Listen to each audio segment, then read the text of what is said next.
Bonjour, ici Maude Villeneuve pour une présentation à Adobe Animate, comme on peut voir, qui nous permet de faire des petites animations comme ça ou encore des boutons qui serviront à être diffusés sur le web. Donc, sans plus tarder, je vous présente l'interface très rapidement, là. Donc, on se fait un nouveau fichier, commande N, on va travailler en HTML5 Canva. On peut changer le format, bien entendu, la couleur d'arrière-plan. Je vais juste faire OK tout de suite à tous ces paramètres-là. Sachez qu'on peut toujours les changer en cours de route, là. On peut faire ces changements-là, comme vous pouvez voir là, dans notre panneau propriété. Même chose pour le fond. Si jamais on voulait le faire transparent parce que c'est destiné sur une page web existante qui comprendrait déjà un arrière-plan, on pourrait le faire. Donc, beaucoup de possibilités quand même pour ça. Première des choses, je vous conseille fortement d'enregistrer votre document. C'est-à-dire que Adobe Animate, c'est un logiciel qui parfois peut nous faire quelques surprises, planter, amener quelques bugs, malheureusement. Donc, en fait, vraiment, plus on sauvegarde souvent, plus ça nous rend service. Donc, premier conseil. Ensuite de ça, ben, en regardant l'interface, vous allez vous retrouver pratiquement, ça ressemble beaucoup à Illustrator, là. On peut faire des formes, on a accès à l'outil plume, on peut faire des sélections, on a les flèches noires et blanches. Donc, vraiment, on est en terrain connu là, concernant la majorité des éléments. Comme on peut voir aussi, on a même accès à une caméra qu'on verra dans un tuto ultérieur, comment l'utiliser. Et puis, sinon, ben, tous nos paramètres peuvent être modifiés en parallèle dans notre fenêtre de propriété. Une chose importante dans Animate, c'est qu'on va devoir vraiment créer des symboles qui vont s'intégrer dans notre bibliothèque pour chaque élément qu'on va mettre dans notre document finalement. Donc, si par exemple, je voulais faire un carré pour commencer, regardez bien, il y a une petite flèche, il y a deux types de carrés possibles de créer là, dans Animate. Le premier en mode de dessin, donc très standard là, pour Animate. Si on le sélectionne au complet, remarquez bien ici que il y a plusieurs picots correspondant à des pixels, et puis cet élément-là devient modifiable là, quand même assez facilement. Et puis, la deuxième possibilité de création d'objets, c'est de fonctionner en mode primitif, qui là, à ce moment-là, si je fais rapidement juste un aperçu, va ressembler davantage à un objet vectoriel. Remarquez aussi comment je peux arrondir les coins en parallèle également avec mon objet. Là, je fais juste glisser un peu vers le haut. Fait que je peux même faire un rond là, si mon arc de cercle est très prononcé. Donc ici, comme vous voyez, c'est dans les options du rectangle que je pourrais venir changer ces paramètres-là si souhaité. Donc, chaque élément a ses avantages, là, je vous dirais. Ça dépend vraiment de ce qu'on souhaite faire comme animation. Ce qui est quand même chouette avec le mode dessin standard d'Animate, c'est qu'on peut vraiment faire du découpage puis animer, bien sûr, ces différentes itérations-là. Donc, à voir, là, peut-être que c'est quelque chose qui peut être souhaitable dans votre concept. On verra. Donc là, je supprime tout puis je le refais là, correctement, c'est-à-dire un calque, un élément. Pour commencer, là, je dirais c'est la meilleure méthode pour travailler, pour éviter de se mélanger. Donc, je vais nommer mon calque. Même chose, je vous conseillerais autant les calques que les symboles, parce qu'il faut nommer les deux. D'utiliser, bien sûr, des normes de nomenclature du web, pas d'accent, pas d'espace, pour les simples et bonnes raisons que ça s'en va en code après ça, tout ce qu'on crée comme animation dans ce logiciel-là. Et puis, ensuite, ben, ça doit être lisible par tous les types de navigateurs. Donc, pour éviter des bugs inutiles, on nomme ça comme il faut en partant. Donc ici, j'ai cliqué à droite vis-à-vis mon objet et puis j'ai dit convertir en symbole. On pourrait faire F8 aussi puis accéder à ce même panneau-là.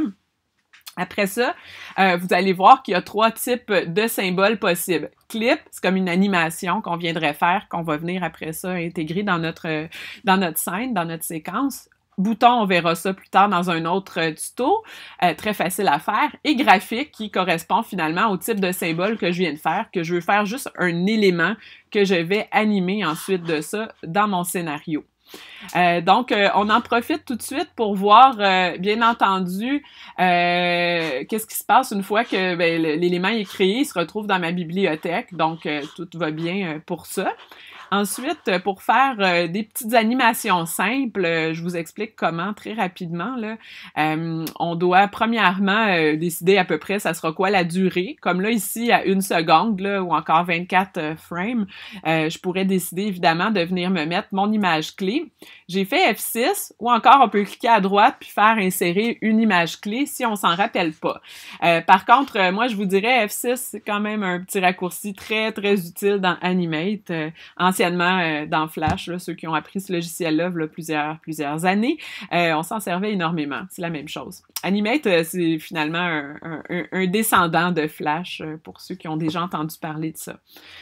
Donc, en fait, là, ici, sur ma nouvelle image clé que je viens de me créer, ben, je vais pouvoir faire mon déplacement avec, bien entendu, ce que je souhaite faire avec mon objet.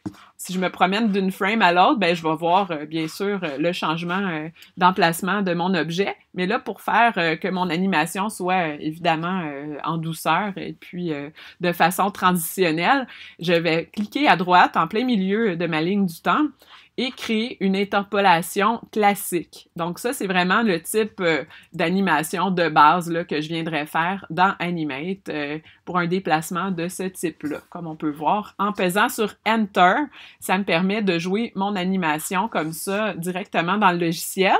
Par contre, moi, je vais fortement vous conseiller de faire Commande Enter et de regarder vos animations dans les navigateurs. Ça arrive qu'il y a des disparités entre ce qu'on fait dans le logiciel puis ce qui se retrouverait finalement dans un navigateur. Donc, d'où pourquoi le commande Enter est privilégié là, pour les aperçus. Donc, premier type d'animation ici, très simple, interpolation classique. On enchaîne avec un autre type de mouvement, un autre type d'interpolation. Je vais créer encore une fois un calque. Je vais l'appeler balle, par exemple. Je vais venir me créer un cercle. Donc, bon, un cercle standard, là, ici. Ça n'a pas d'importance selon ce que je souhaiterais faire. Et ici, étape suivante, qu'est-ce qu'il me reste à faire? Me créer un symbole. Donc, je peux peser sur F8. Dépendamment des claviers, ça marche pas tout le temps. Là, je viens de m'en apercevoir. Là, donc, le clic droit, convertir en symbole, c'est une bonne option pour vous également. Donc, je l'appelle balle ici aussi comme symbole. Et puis, je vais simplement le laisser en graphique également ici.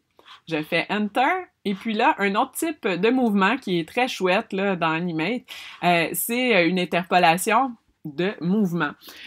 Donc, en fait, même pas besoin de se faire une image clé là, à la fin de notre animation qu'on souhaiterait faire.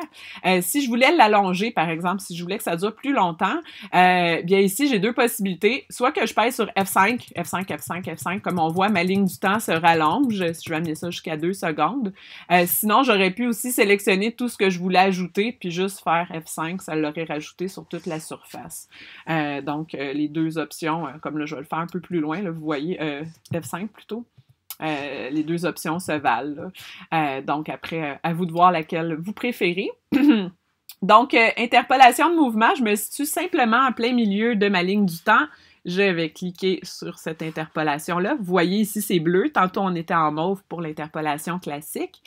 Et là, ben, il se passe rien parce que je veux, bien sûr, là, créer ce mouvement-là. Donc, ça va ressembler un peu à ce qu'on fait dans After Effects.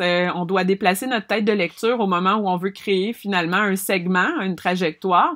Et ensuite, ben, on se déplace encore une fois, puis dépendamment de ce que je veux faire comme mouvement, bien entendu, ça sera après ça modifiable. Vous avez peut-être remarqué que mon autre objet il a disparu après 1 seconde parce que là, j'ai plus d'image clé puis j'ai plus non plus d'image de temps. Donc, bien sûr, si je voulais que ça continue d'être affiché, ici, je devrais le rallonger. Donc, je le sélectionne, je fais F5, puis là, vous allez voir que mon déplacement s'est effectué, puis il reste là en position. Là. Pour le supprimer, commande plutôt majuscule F5, ça vous permet de supprimer des images clés. Là, je vous bombarde de raccourcis, c'est méga utile, mais si vous les oubliez, ben le clic droit vous permet de faire tout ça. Là. Donc, c'est une façon très rapide. Sinon, toujours possibilité d'aller à ce moment-là dans Ici, l'insertion, scénario, image clé, c'est un peu long comme chemin, là. Moi, je vous recommanderais davantage le clic droit sur la souris. Donc, si je reviens à ma trajectoire ici, vous voyez que du moment que je rapproche mon curseur, j'ai un petit arc de cercle qui apparaît qui me permettrait de venir arrondir ma trajectoire.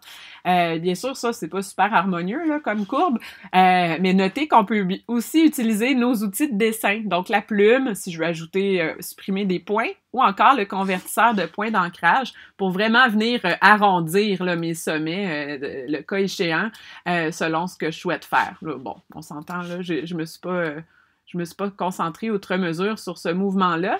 On peut toujours le tester là, quand même en faisant Enter, là, voir qu'est-ce qui se passe. Là. Mais vous avez totalement liberté de mouvement là, avec ce type d'interpolation-là, qui est beaucoup plus flexible également, puis qui permet des choses là, vraiment chouettes si on veut faire des rebonds, etc. Donc, deux types d'interpolation. Il nous en reste deux à voir. Je vous montre ça dans un prochain tuto. Donc, merci. Au revoir.